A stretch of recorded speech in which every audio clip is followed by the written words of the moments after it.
కారం రంగు రుచితో ఉంటుంది. ఆచి మిరపపొడి అదరగొట్టే కారం రంగు రుచి.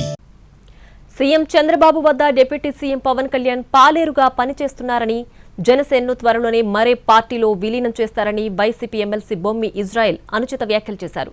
దీంతో నేరుగా ఇజ్రాయెల్కి ఫోన్ చేశారు జనసేన ఎమ్మెల్యే గిడ్డి సత్యనారాయణ.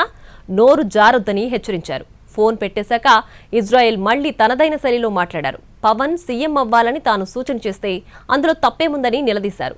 దీనికి కౌంటర్ ఇస్తూ పవన్ ను విమర్శించే స్థాయి ఎవ్వరికీ లేదని వైసీపీ నేతలను మరోసారి హెచ్చరించారు గిడ్డి సత్యనారాయణ. పవన్ కళ్యాణ్ గారు నేను 15 సంవత్సరాలు కాదు 30 సంవత్సరాలు చంద్రబాబు నాయుడికి పాలేరుగానే ఉంటానన్నాడు తప్ప పార్టీ పెట్టినటువంటి వ్యక్తి ముఖ్యమంత్రి కావాలని కోరుకుంటారు. అలా అన్నగారు కూడా అలాగే చేశారు. ప్రజారాజ్యం పెట్టి రాజకీయ పార్టీలు విలీనం చేశారు. నేను కూడా తొందరలో మరి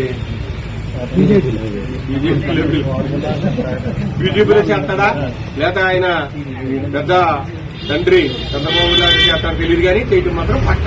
ఇప్పుడు కూడా నోరు జారొద్దు. పాలేరుతనం ఏంటి? వాడి మెయిన్ లేదు ఏమనుకుంటా. అసలే పవన్ కళ్యాణ్ గారి సంగతి నువ్వు ఒకసారి ఆలోచించు. మనం ఆయన్ని ఆ విధంగా మాట్లాడటానికి మన స్థాయి ఏంటి? ప్రైమ్ మినిస్టర్ అందరినీ విడిచిపెట్టి ఆయన పిలుస్తాడు. ఈ రాష్ట్రానికి ఏ నిధులు కావాలన్నా ఆయన పేరు చెప్తేస్తున్నాడు. ఒక్కసారి ఆలోచించు.